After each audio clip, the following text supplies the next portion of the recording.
Hello दोस्तों। आज हम पंचायती राज व्यवस्था और नगरीय निकाय से संबंधित महत्वपूर्ण क्वेश्चन करने जा रहे हैं जो बार बार एग्ज़ाम में पूछे जाते हैं। आप इन क्वेश्चंस को अच्छी तरह से देखें, पढ़ें और तैयार करें। आपके एग्ज़ाम के लिए बहुत ही इम्पोर्टेंट क्वेश्चन सब होने वाले हैं। ठीक है, स्टार्ट करते हैं।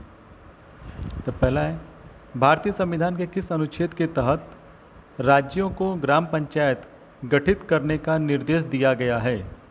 तो अनुच्छेद 40 के तहत। अनुच्छेद 40 नीति निर्देशक तत्व में शामिल हैं।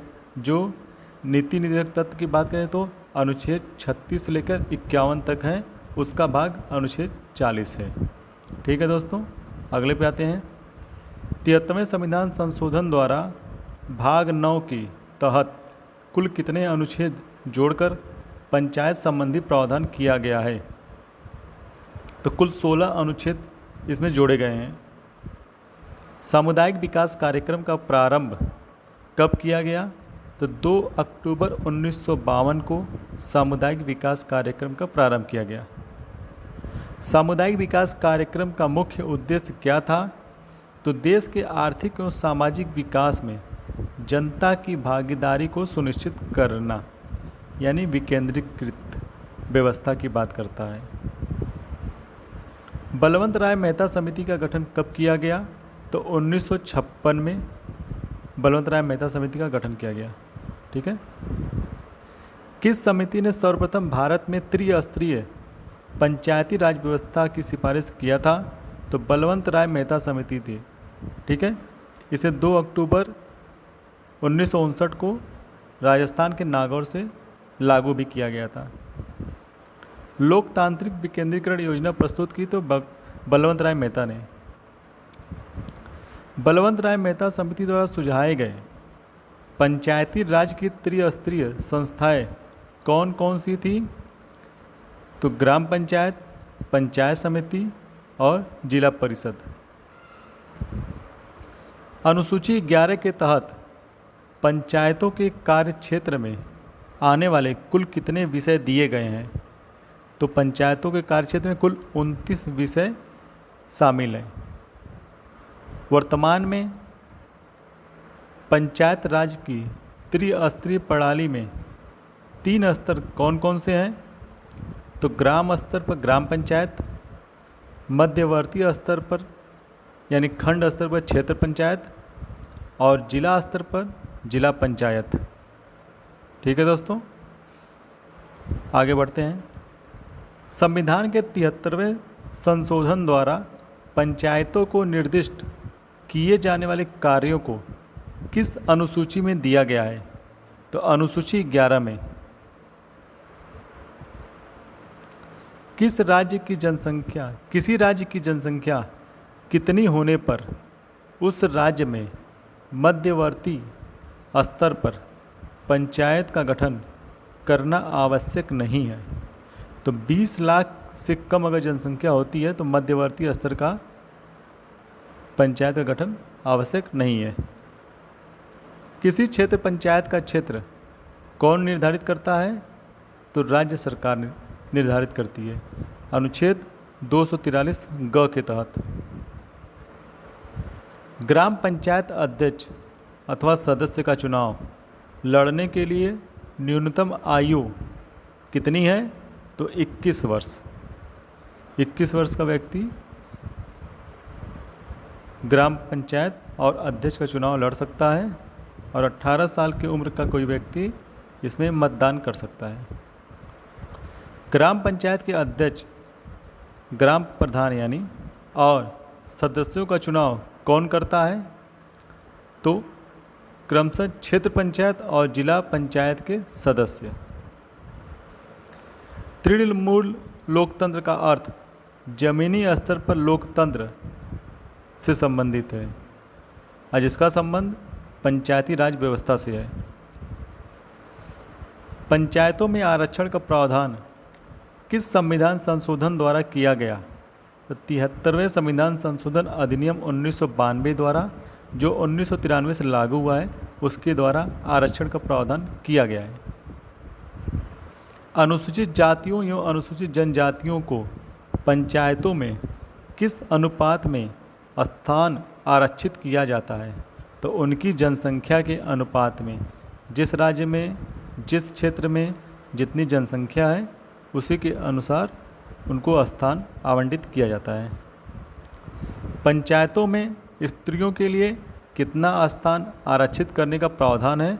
तो 1/3, 1/3 स्थान प्रावधान किया गया संविधान में। लेकिन कुछ राज्य 50% आरक्षण दिए हुए हैं, अन्य राज्य भी देने का प्रयास कर रहे हैं। महिलाओं का भागीदारी बढ़ाने का प्रयास किया जा रहा है। पंचायतों का नियमित चुनाव कराने के लिए संविधान में क्या प्रावधान किया गया है? तो पंचायतों का चुनाव उसके कार्यकाल की समाप्ति के पूर्व कराने या समय पूर्व भंग पंचायत के लिए 6 माह के भीतर चुनाव कराने का प्रावधान है। अगर समय से पूर्व पंचायत भंग हो जाती है तो जो उसका चुनाव होगा, शेष जो बचा कार्यकाल होगा बस उतने समय के लिए ही होगा। जैसे अगर 5 वर्ष का कार्यकाल है और उस पंचायत ने 2 वर्ष का कार्यकाल पूरा कर लिया है, बचा 3 वर्ष, तो 3 वर्ष का ही कार्यकाल उस पंचायत जो गठित होगी वो करेगी। किसी पंचायत के भंग होने पर कितने दिनों के भीतर उसका निर्वाचन आवश्यक है? तो 6 माह के भीतर निर्वाचन आवश्यक है। पंचायतों का कार्यकाल कितना होता है? तो 5 वर्ष अपने प्रथम अधिवेशन की तिथि से। भारत में पंचायती राज व्यवस्था सर्वप्रथम कहाँ लागू की गई? तो राजस्थान के नागौर जिले में 2 अक्टूबर 1959, जैसा हमने पहले देखा था। सर्वप्रथम 1958 में प्रायोगिक तौर पर पंचायती राज व्यवस्था किस राज्य में लागू किया गया? तो आंध्र प्रदेश में। ये क्वेश्चन पूछा है, इसको ध्यान दीजिएगा। आंध्र प्रदेश में सबसे पहले प्रायोगिक तौर पर लगाया गया था और नियमित तौर पे 2 अक्टूबर 1959 से राजस्थान के नागौर से। त्रिस्तरीय पंचायती राज व्यवस्था को द्विस्तरीय बनाने की सिफारिश किस समिति ने किया था?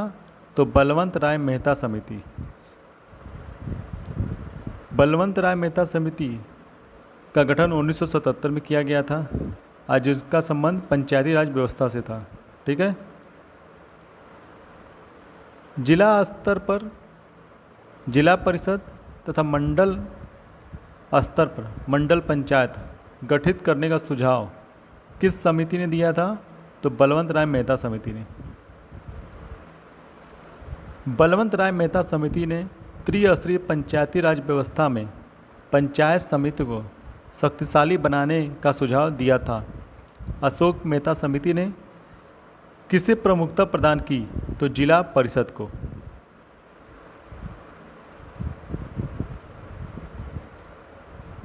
योजना आयोग की सिफारिश पर PBK राव समिति का गठन कब किया गया? तो 1985 में। किस समिति ने सर्वप्रथम पंचायती राज संस्थाओं को संवैधानिक स्थिति प्रदान करने की सिफारिश की थी? LM सिंघवी समिति ने। 1986 में इसका गठन किया गया था। किसी राज्य के राज्यपाल को उस राज्य की पंचायतों द्वारा विनियोजित किए जा सकने वाले शुल्कों व करों के निर्धारण के संबंध में सिद्धांतों के बारे में सिफारिशें कौन करता है? तो राज्य वित्त आयोग। किस चार्टर अधिनियम द्वारा बम्बई, कलकत्ता तथा मद्रास महानगरों के लिए नगर निगम स्थापित किया गया? तो 1793 के चार्टर अधिनियम द्वारा। किस अधिनियम द्वारा सर्वप्रथम नगर प्रशासन के संबंध में स्पष्ट प्रावधान किया गया? तो भारत सरकार अधिनियम 1919, जिसे मांटेग्यू चेम्सफोर्ड सुधार भी कहा जाता है, इसी के द्वारा। किस संविधान संशोधन द्वारा नगर पालिकाओं को संवैधानिक दर्जा प्रदान किया गया है? तो 74वां संविधान संशोधन अधिनियम 1992 द्वारा, जो 1993 से लागू हुआ। भारत में सर्वप्रथम नगर निगम की स्थापना कहाँ की गई थी? तो मद्रास में, यानी चेन्नई, जो वर्तमान चेन्नई है, उस समय उसको मद्रास कहा जाता था 1687 में। भारतीय संविधान में पंचायतों एवं नगर पालिकाओं के संबंध में किस वर्ष प्रावधान किया गया? तो 1993 ईस्वी में प्रावधान किया गया। 74वें संविधान संशोधन अधिनियम 1992 को किस राष्ट्रपति द्वारा अनुमोदित किया गया था? तो डॉक्टर शंकर दयाल शर्मा द्वारा 20 अप्रैल 1993 को अनुमोदित किया गया। 74वें संविधान संशोधन द्वारा भाग 9A के तहत जो अनुच्छेद 243 डी से जो अनुच्छेद 243 पी से जेड जी तक है, कुल कितने अनुच्छेद शामिल किए गए हैं? तो कुल 18 अनुच्छेद शामिल किए गए हैं। याद रखिएगा, अनुच्छेद 243 पी से जेड जी तक 18 अनुच्छेद। नगरीय शासन व्यवस्था किस सूची का विषय है? तो राज्य सूची का विषय है, जो प्रविष्टि 5 में है। नगर पालिका के संबंध में प्रावधान संविधान के किस भाग में दिया गया है? तो नगर पालिका के संबंध में भाग 9A में दिया गया है। और ग्राम पंचायत के संबंध में भाग 9 में, भाग 9 और भाग 9A दोनों याद रखिएगा। भारत में नगर पालिका संबंधी संवैधानिक प्रावधान किस तिथि को लागू हुआ? तो 1 जून 1993 से नगर पालिका संबंधित प्रावधान लागू हो गया। नगरीय स्वशासन हेतु किन संस्थाओं का गठन का प्रावधान किया गया है? 74वें संविधान संशोधन द्वारा नगर पंचायत, नगर पालिका और नगर निगम। फिर से देख लीजिए, नगर पंचायत, नगर पालिका और नगर निगम। नगर पालिका सदस्यों का चुनाव किस रीति से किया जाता है? तो प्रत्यक्ष रीति से, यानी प्रत्यक्ष माध्यम से नगर पालिका के सदस्यों का चुनाव होता है। किस क्षेत्र में विशेष ज्ञान रखने वाले व्यक्ति को नगर पालिका का सदस्य मनोनीत किया जा सकता है? तो नगर प्रशासन के क्षेत्र में। किनको राज्य विधानमंडल नगर पालिका का पदेन सदस्य, मतलब किनको राज्य विधानमंडल, यानी राज्य का जो विधानमंडल है वो ये प्रावधान कर सकता है कि नगर पालिका का पदेन सदस्य बनाया जा सकता है? तो इसमें लोकसभा, राज्यसभा के सदस्य, विधानसभा और विधान परिषद के सदस्यों को नगर पालिका का पदेन सदस्य बनाया जा सकता है। इसके लिए प्रावधान कहाँ किया जाना है? तो राज्य विधानमंडल में।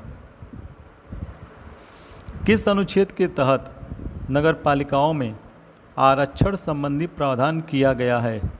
तो अनुच्छेद 243 टी के तहत नगर पालिकाओं में महिलाओं के लिए कितना स्थान आरक्षित करने का प्रावधान किया गया है? तो कुल स्थानों का 1/3, 1/3। जैसा कि हमने पहले बताया है कि कुछ राज्यों ने 50% आरक्षण का प्रावधान कर दिया है, अन्य राज्य भी करने वाले हैं। नगर पालिकाओं का कार्यकाल कितना होता है? तो 5 वर्ष, अपने प्रथम अधिवेशन की तिथि से। कुछ नोट हैं, देख लीजिए। बलवंत राय मेहता समिति की त्रिस्तरीय पंचायती राज व्यवस्था अथवा प्रजातांत्रिक विकेंद्रीकरण की सिफारिश पर सर्वप्रथम 2 अक्टूबर 1959 को राजस्थान के नागौर जिले में पंडित जवाहरलाल नेहरू ने पंचायती राज प्रणाली का शुभारंभ किया था। एल.एम. सिंघवी समिति एवं पी.के. थुंगन समिति ने पंचायती राज संस्थाओं को संवैधानिक दर्जा प्रदान करने की सिफारिश किया था। पंचायती राज संस्थाओं को संवैधानिक स्तर पर प्रधानमंत्री पी.वी. नरसिम्हा राव के कार्यकाल में 73वें संविधान संशोधन अधिनियम 1992 द्वारा प्रदान किया गया, जो 24 अप्रैल 1993 से प्रभावी हुआ। ठीक है दोस्तों, पंचायतों से संबंधित, नगर पालिकाओं से संबंधित जितने भी क्वेश्चन बन सकते थे हमने बनाने की कोशिश की है। अब आप इसको देखें और तैयार करें। धन्यवाद।